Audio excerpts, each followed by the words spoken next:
Welcome everyone to Rishi Explain. After a long time, पिछले कुछ साल OTT प्लेटफॉर्म्स मानो हम सबका एक मसीहा था या एक प्रोटेक्टर कह लो, जो हमें बॉलीवुड के बहुत सारे स्टीरियोटाइप्स और क्लीशे घिसे पिटी बकचोदियों वाली फिल्मों से हमें बचा रहा था और बचा रहा है। लेकिन गंदगी तो हर जगह मिलती है, जैसे राधे, लक्ष्मी और अभी हाल ही में रिलीज हुई शिद्दत। लेकिन आज इस वीडियो में हम गंदगी नहीं, सिर्फ और सिर्फ क्वालिटी कंटेंट शोज की ही बात करेंगे from all over the world. So here's my recommendation of top 10 shows of 2021 so far. Number 10, TVF Aspirant, one of the best and my favorite show from the TVF after Permanent Roommates, TVF Picture and Kota Factory.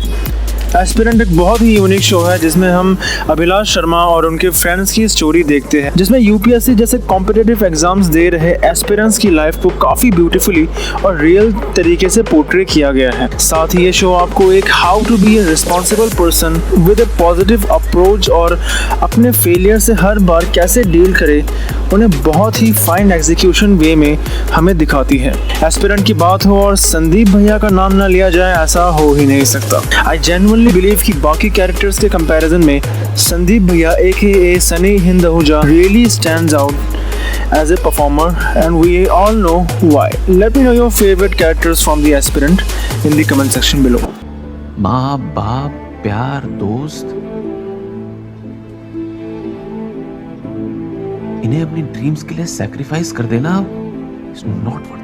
Number 9, The Family Man Season 2, the most awaited Indian show of 2021. No doubt कि ये show हर मामले में first season से better था, especially the long and one take action sequences are seriously damn good. मुझे तो extraction movie की याद आ गई थी। श्रीकांत ने टास्क छोड़ दिया है and he's living with his family, working in an IT company where he meets this minimum guy. लेकिन श्रीकांत को उसके दोस्त JK के थ्रू टास्क की सारी खबर मिलती रहती है and he's having FOMO, fear of missing out, जिसकी वजह से ही join backs the task and अब की बात श्रीकांत को प्राइम मिनिस्टर का असैसिनेशन रोकना है, जिसमें राजी और उसके टेररिस्ट ग्रुप और काफी पॉलिटिकल ड्रामा देखने को मिलते हैं। समंथा प्रभु का कैरेक्टर राजी really stands out in the show and she is the main highlight of the show. और पहले सीजन की तरह इस बार भी JK और श्रीकांत की जोड़ी रियली रॉक्स। ये दोनों जब स्क्रीन पे हमें एक साथ देखने को मिलते हैं, दोनों आपको हंसा के पागल कर देते हैं और इनकी ये बॉन्डिंग जेन्युइनली बहुत फनी है और इन दोनों की बॉन्डिंग भी एक बहुत इंपॉर्टेंट रीजन है जो इस शो को काफी एंगेजिंग, फनी और एंटरटेनिंग बनाती है। तेरे को ना फोमो हो गया है। मैं जहाँ हूँ एकदम खुश हूँ। फोमो लो रोफ लो और मिलने लो। नंबर 8, रे, स्टोरीज ऑफ रविंद्रनाथ टैगोर। ये एक एंथोलॉजी क्राइम थ्रिलर सीरीज है जिसमें टोटल 4 डिफरेंट स्टोरीज हैं, बट मेरी फेवरेट स्टोरीज सिर्फ 3 है, फॉरगेट मी नॉट, बहरूपिया और हंगामा है क्यों बरपा। पहली स्टोरी में एक सक्सेसफुल एंटरप्रेन्योर की स्टोरी दिखाई जाती है जिसे कंप्यूटर ह्यूमन भी कहा जाता है, लेकिन एक दिन जब एक लड़की उसकी लाइफ में आती है वो सब कुछ धीरे धीरे भूलने लगता है। सेकेंड स्टोरी में एक मेकअप आर्टिस्ट अपनी दादी की डेथ के बाद उनकी ही एक प्रोस्थेटिक मेकअप बुक्स की हेल्प से वो सब कुछ करता है जो वो करना चाहता था, लेकिन एक दिन उसे ऐसा कुछ करना काफी भारी पड़ता है। Third story is a comedy one and my favourite, जहाँ 2 लोग एक ट्रेन में मिलते हैं एंड वो एक दूसरे को याद करने की कोशिश करते हैं लेकिन उन्हें याद नहीं आता, बट दे नो कि हम जरूर पहले कहीं ना कहीं तो मिले हैं, और यही चीज इस पूरे एपिसोड को बहुत ज्यादा फनी बनाती है। मैंने रे शो का कंप्लीट रिव्यू भी किया है, if you want to watch it then click to the eye button. के गजनों की फैन है। आज के इस मुबारक सफर में मैं मुसाफिर अली आप सबका इस्तकबाल करता हूँ। Number 7, Mumbai diaries. ये शो एक मेडिकल ड्रामा है, a point of view of 26/11 attacks from the eyes of doctors जो उस वक्त वहाँ मौजूद थे, and this is a very special show क्योंकि मेडिकल थ्रिलर का जॉनरा इंडियन OTT स्पेस में बहुत ही कम है। Mohit Raina and Konkona Sen Sharma truly shines as an lead of the show. काफी परफेक्टली मोहित रैना और कोनकना सेन शर्मा ने डॉक्टर के बॉडी लैंग्वेज को अडेप्ट किया है और साथ ही सपोर्टिंग कास्ट का काम भी बहुत ही अच्छा है। मुंबई अटैक्स के टाइम जब पुलिस टेररिस्ट से लड़ रही थी तब डॉक्टर्स कैसे लोगों का इलाज कर रहे थे, उन्हें बचा रहे थे, ये सब बहुत ही रियल और ब्रूटल तरीके से दिखाया गया है, जिससे हमारे अंदर एक क्यूरियोसिटी बिल्डअप होती है कि इस शो में आगे चल के क्या होगा और आप एक भी एपिसोड स्किप नहीं करोगे। I can assure you that. We can't manage with limited staff. किधर है सब? ये मेरा पहला दिन है। I can't do it. You know what to do. जो तुम अपने आप नंबर 5 पर है हम सबका favourite Netflix show off all the time, sex education season 2। I don't know मैं क्या बोलूँ इस शो के बारे में, बिकॉज सबको ऑलरेडी पता है, लेकिन फिर भी इतना कहूँगा कि second season was far better than season 1। I mean season 1 बेकार नहीं था, इट्स जस्ट कि सेकंड सीजन ज़्यादा कैरेक्टर डेवलपमेंट पर फोकस करता है, and this show really speaks about real sex education in a very light hearted way through all these characters that we really love. And मैं hope करता हूँ कि Otis और मेव अगले सीजन में एक साथ दिखे। अब चिंगारी फिर से लगी है तो आग बढ़ने दो, और ये तो प्यार की आग है इसलिए। एनीवे, सेकंड सीजन में आपके फेवरेट कैरेक्टर्स और फेवरेट मोमेंट्स कौन से थे, कमेंट करके ज़रूर बताना। Students here who get a kick out of giving us a bad name. It changes today.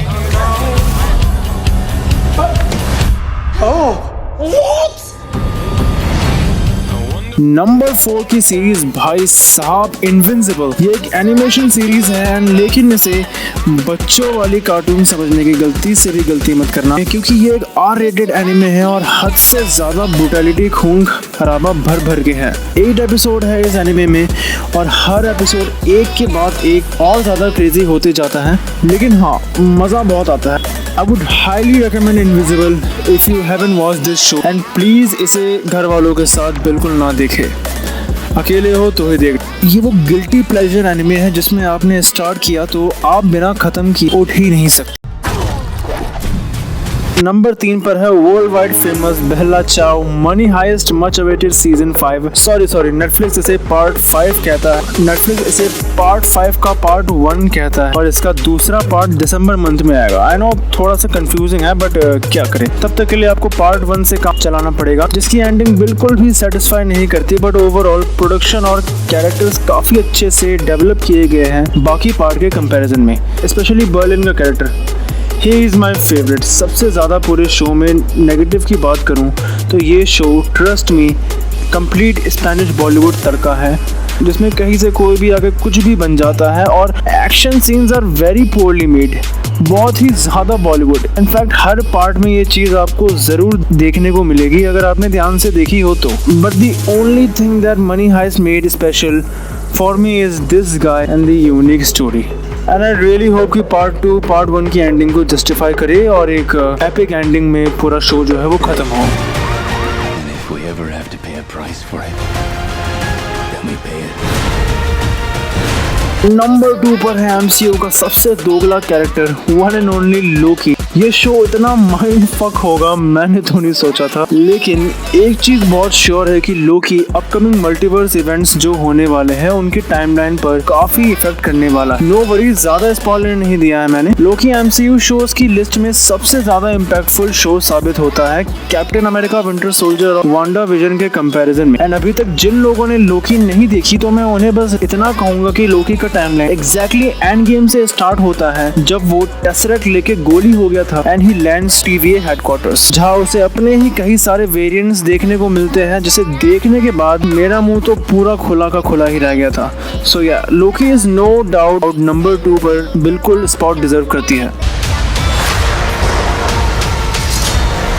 And we are finally at the number 1, and number 1 पर है currently trending show in all over the world, Korean psychological thriller Squid Game. I truly believe in Korean actors and directors supremacy. मैं Korean movies के ऊपर भी बहुत जल्द video बनाने वाला हूँ, so stay tuned for that. Anyway, Squid Game struggled for 10 years until Netflix find interest in it. जबकि शो की स्क्रिप्टिंग 2009 में ही कंप्लीट हो गई थी, और अब ये शो पूरे 90+ कंट्रीज में ट्रेंडिंग है।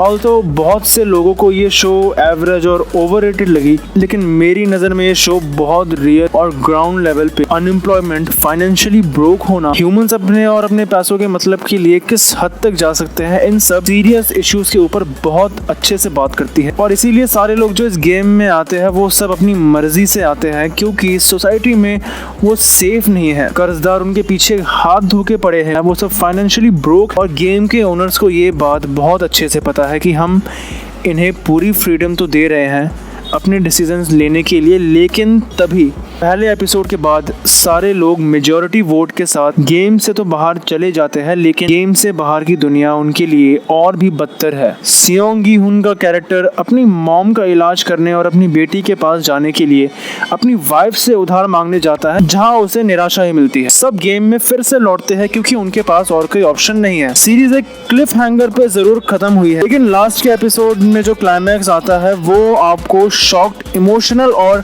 थ्रिल्ड तीनों कर देगा। मैं ये शो हाईली रेकमेंड करता हूँ। कैसे जीतेंगे? वो तो मुझ पर छोड़ दे। सो बस आज के लिए इतना ही। वीडियो अच्छा लगा हो तो शेयर ज़रूर करना। आपको मेरी लिस्ट कैसी लगी कमेंट करके ज़रूर बताना। Till then take care, bye bye and live with peace. Thank you.